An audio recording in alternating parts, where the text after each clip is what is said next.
الحمد للہ رب العالمین والصلاة والسلام علی الانبیاء والمرسلین اعوذ باللہ من الشیطان الرجیم بسم اللہ الرحمن الرحیم رب اشرح لی صدری ویسر لی امری واحلل عقدۃ من لسانی یفقہوا قولی واجعل لی وزیرا من اہلی۔ محترم سامعین، السلام علیکم ورحمۃ اللہ وبرکاتہ۔ الحمدللہ، قرآن پاک کا مطالعہ ہمارا جاری ہے۔ سورہ الانعام کی آیت نمبر 90 تک ہم پڑھ چکے ہیں۔ آج انشاءاللہ آیت نمبر 91 اور 92 پڑھیں گے۔ اعوذ باللہ من الشیطان الرجیم، بسم اللہ الرحمن الرحیم۔ وما قدر اللہ حق قدرہ اذ قالوا ما انزل اللہ علی بشر من شیء۔ اور انہوں نے اللہ کی قدر نہ کی جیسے قدر کرنے کا حق تھا جب انہوں نے یہ کہا کہ اللہ تعالیٰ نے کسی بشر پر، کسی آدمی پر کوئی چیز نازل نہیں کی۔ اب یہاں پہ ان لوگوں کا تذکرہ آ رہا ہے جنہوں نے اللہ کی نازل کردہ آیات کو جھٹلایا۔ اللہ نے نشانی نازل کی، اپنے پیغمبر چنے، ان کے ذریعے سے اپنا پیغام لوگوں تک پہنچایا۔ بجائے انہوں نے اس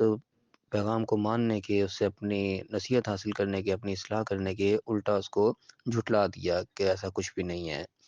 تو اللہ تعالیٰ فرما رہا ہے کہ انہوں نے اللہ کی قدر نہیں کی جیسے قدر کرنے کا حق تھا۔ یعنی کہ اللہ تعالیٰ نے ان کے لیے انتظامات کیے، ان کی رہنمائی کے لیے، ان کی کامیابی کے لیے، ان کو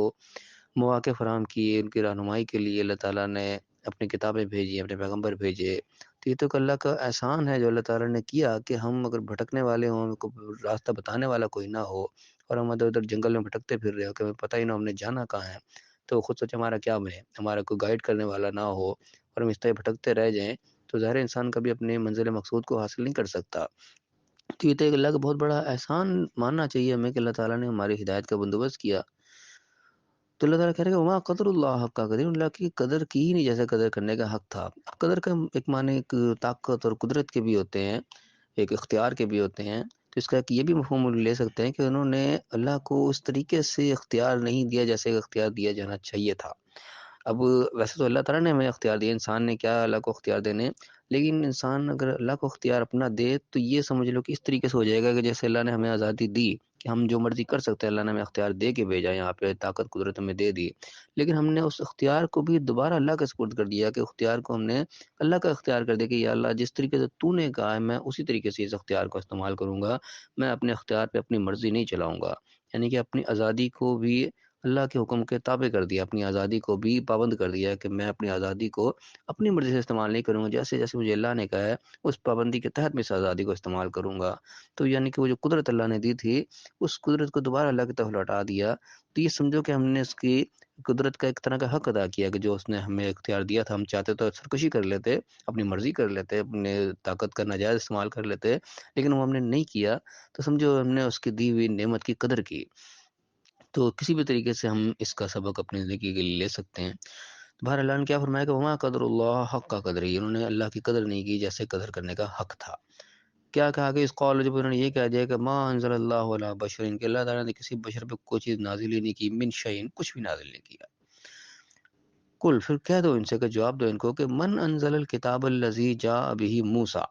کہ بتاؤ کس نے وہ کتاب نازل کی تھی جو موسیٰ لے کے آئے تھے۔ اب یہاں پہ پتہ چل رہا ہے کہ یہ موسیٰ علیہ السلام کے ماننے والے لوگ تھے جنہوں نے آگے اس چیز کا انکار کیا کہ نہیں اب کوئی ایسا کام نہیں کیا، وہ تو جو بس آئے تھے موسیٰ علیہ السلام شریعت لے کے آئے تھے کہ اللہ کا پیغام لے کے آئے تھے۔ تو اللہ نے اسی چیز کو یہاں پہ پوائنٹ آؤٹ کیا جس کو وہ مانتے تھے کہ بھلا پوچھو ان سے، کہو کہ وہ کتاب کس نے نازل کی تھی جو موسیٰ علیہ السلام لے کے آئے تھے، نور و ہدی للناس، کہ جو نور روشنی تھی اور لوگوں کے لیے ہدایت اور رہنمائی کا ذریعہ تھی۔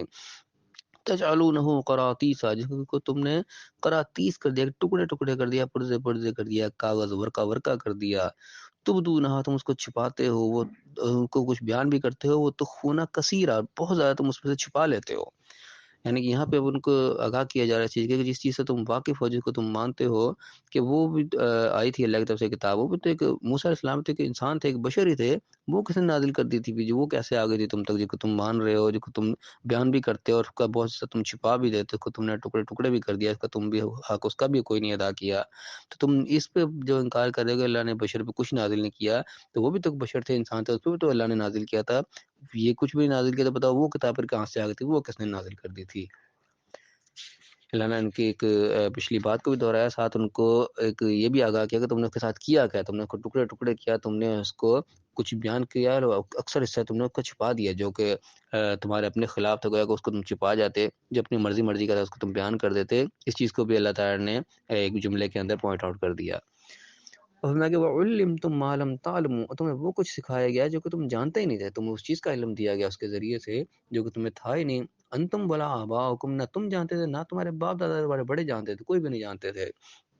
قل اللہ، پھر کہہ دو اللہ نے نازل کیا تھا، یعنی کہ جو سے اللہ نے پہلے نازل کیا تھا اسی نے اب بھی بشر پہ نازل کیا ہے۔ اگر پہلے کو تم مانتے ہو تو انکار اب کا بھی تمہیں نہیں کرنا چاہیے، کیونکہ تم حقیقت کو دیکھنا چاہیے، اور حقیقت کو دیکھتے تھے جانتے تھے، لیکن جانتے بوجھتے بھی انکار کرتے تھے۔ اللہ تعالیٰ نے مختلف مقامات پہ اس چیز کو بھی واضح کیا ہے۔ تو فرمایا کہ قل اللہ، کہہ دو اللہ ہی نے۔ پھر کہا ثم ذرہم فی خوضہم یلعبون، پھر چھوڑ دو کہ اپنے ہی وہ کھیل تماشے میں مگن رہیں، پھر وہ ان کو حقیقت ان کے سامنے واضح کر دو، آئینہ ان کو دکھا دو، اس کے بعد چھوڑ دو، پھر ٹھیک ہے، ان کے پیچھے لگنے کی ضرورت نہیں ہے، کیونکہ اصل مقصد ہے، اصل معاملہ جو ہے بات کو حقیقت کو واضح کر دینا۔ جب حقیقت واضح کر دی گئی اس کے باوجود کوئی نہ مانے تو پھر اس کے پیچھے لگنے کا پھر کوئی فائدہ نہیں ہوتا۔ جس طرح وہ شخص ہوتا ہے نا کہ کوئی سو رہا ہو تو اس کو تو جگا دیا جائے گا، لیکن وہ ویسے ہی آنکھیں بند کر کے لیٹا ہوا ہے تو پھر اس کو جگایا نہیں جا سکتا کیونکہ وہ پہلے جاگ رہا ہوتا ہے۔ تو یہ بات اس مثال اس جیسے شخص جیسی ہوتی ہے کہ جس کو آئینہ دکھا دیا ایک دفعہ، حقیقت کے سامنے واضح کر دی، اب اس کے سامنے مزید کیا کیا جائے گا؟ اب تو ظاہر ہے وقت ضائع کرنے والی بات ہے، حقیقت تو اس کے اوپر کھل گئی، اب تو اس کو اس مقام پہ کہ اس کو مان جانا چاہیے، اس کو اپنی اصلاح کر لینی چاہیے۔ اب بھی اگر وہ ڈھیٹ بن گیا اور اپنی اصلاح نہیں کر رہا تو ظاہر ہے اس سے آگے پھر وہ ایک اس کا وہ فائدہ نہیں ہو سکے گا، پھر وہ اس درجے میں چلا جاتا ہے کہ جس کے بارے میں پھر اللہ تعالیٰ کہہ دیتا ہے کہ سواء علیہم، برابر ہے، وہ تم ان کو ڈراؤ یا نہ ڈراؤ، وہ ختم اللہ کی لسٹ میں چلے جاتے ہیں۔ لگتا ہے پھر وہ مور ثبت ہو جاتی ہے کہ ٹھیک ہے اب حجت تمام ہو گئی، بات تمہارے سامنے واضح ہے، اب نہیں مانتے تو پھر اب جاؤ، اب تمہیں ڈرانا نہ ڈرانا ایک برابر ہو جاتا ہے۔ تو یہاں پہ پتہ چلتا ہے اللہ تعالیٰ کہہ رہا ہے کہ ثم ذرہم، چھوڑ دو پھر ان کو فی خوضہم یلعبون، اپنے پھر بےہودگیوں میں اور اپنے کھیل تماشوں پر وہ لگے رہیں۔ اور اب ہمیں کہ وہذا کتاب انزلناہ مبارک، یہ کتاب ہم نے جو نازل کی ہے یہ بابرکت ہے، یہ مبارک ہے، یہ کوئی مشقت کے لیے نہیں آئی ہے، یہ کوئی ایسا اپنے پاس ہے نہیں کسی نے بنا لی، یہ مبارک ہے، برکت کے ساتھ آئی ہے۔ مصدق الذی بین یدیہ، تصدیق کرتی ہے اس چیز کی بھی جو اس سے پہلے تھی، یعنی کہ جو پہلے اللہ تعالیٰ کی طرف سے احکامات نازل ہوئے ان کے اوپر بھی یہ تصدیق کرتی کہ ہاں یہ اللہ کے احکامات ہیں، ان میں جو مکسر ہو گیا، ملاوٹ ہو گیا، لوگوں نے اپنی چیزیں شامل کر دی، ان چیزوں کو چھانٹی کر دیتی ہے، وہ بتا دیتی ہے کہ تصدیق کر کے ہاں یہ اللہ کے احکامات ہیں جو پہلے بھی موجود تھے، یہ ساری چیزیں مکس ہو گئی، ان کو چھوڑ دو، الگ کر دو، ان کی تصدیق کرتی ہے۔ اور پھر اس کا مزید اس کا کہ اللہ تعالیٰ نے کیا مقصد بیان کیا، وَلِتُنذِرَ أُمَّ الْقُرَىٰ وَمَنْ حَوْلَهَا، تاکہ تم بڑی بڑی بستیوں کو، بستی کے جو بڑے ہیں، جو سردار ہیں، ان کو تم اس سے ڈراؤ، متنبع کرو، خبردار کرو کہ جو غفلت میں پڑے ہوئے ہیں ان کے پیچھے ایک پوری قوم کی قوم ان کے ساتھ لگی ہوئی ہے، ان کو خبردار کرو کہ تم کس راستے کے اوپر جا رہے ہو، تم تو وہ راستہ چھوڑ گئے جو پہلے سے اللہ نے نازل کیا، تم تو الٹے الٹے کاموں میں پڑ گئے ہو۔ دوبارہ اللہ تعالیٰ نے یاد دہانی کے لیے پھر کتاب نازل کی، اس کی تصدیق کروائے کہ یہ چیزیں تمہارے پاس پہلے سے موجود تھیں، ان کی طرف واپس پلٹو، آگاہ کر دو، ان کو متنبع کر دو۔ ومن حولہا، وہ جو ان کے ارد گرد والے ہیں، جو بھی ان کے پاس رہنے والے ہیں، ارد گرد کی بستیاں ہو گئی، ارد گرد کے لوگ ہو گئے، ان سب کو تم متنبع کر دو، خبردار کر دو، ان کو الرٹ کر دو کہ وہ کسی غفلت میں نہ رہیں۔ اور میں کہ والذین یؤمنون بالآخرۃ،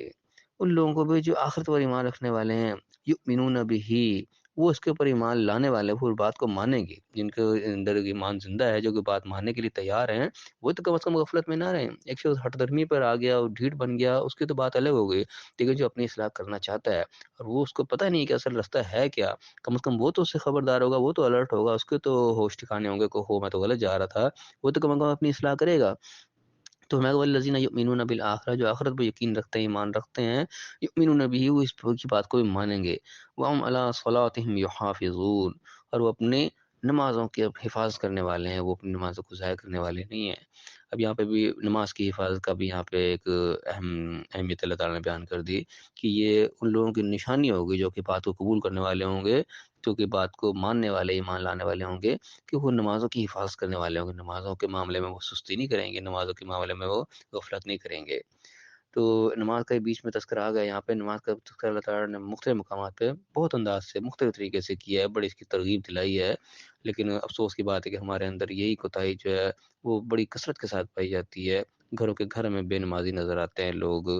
اس کو یعنی کہ اتنا غیر ہم سمجھتے ہیں، بالکل سیکنڈری سمجھتے ہیں کہ ٹھیک ہے کوئی موقع مل گیا تو پڑھ لی، نہیں پڑھو تو نہ صحیح. لوگوں کی یعنی کہ عمروں کی عمر گزر جاتی ہے، زندگی کی زندگیاں گزر جاتی ہیں، نماز کی ان کو توفیق نہیں ہو پاتی، حالانکہ وہ جانتے بھی ہیں. یہ پیدائشی طور پہ یعنی کہ جو لوگ مسلمانوں کے گھر میں خاص طور پہ پیدا ہو گئے ہیں وہ اس کی اہمیت کو جانتے ہیں، ان کو بتانے کی ضرورت نہیں ہے. لیکن ایک غفلت ہے جب انسان بس کر رہا ہوتا ہے اور یہ پتہ نہیں کیوں ہو جاتی ہے. کہ اللہ تعالیٰ میں سے محفوظ کرے. تو اللہ تعالیٰ نے ایک نشانی کے طور پہ یہ چیز بتائی کہ جو لوگ ایمان لانے والے ہوتے ہیں، آخر پر جن کا یقین ہوتا ہے اور بات کو ماننے کے لیے وہ تیار ہوتے ہیں، ہم علی صلاتہم یحافظون، اپنی نمازوں کی حفاظت کرتے ہیں.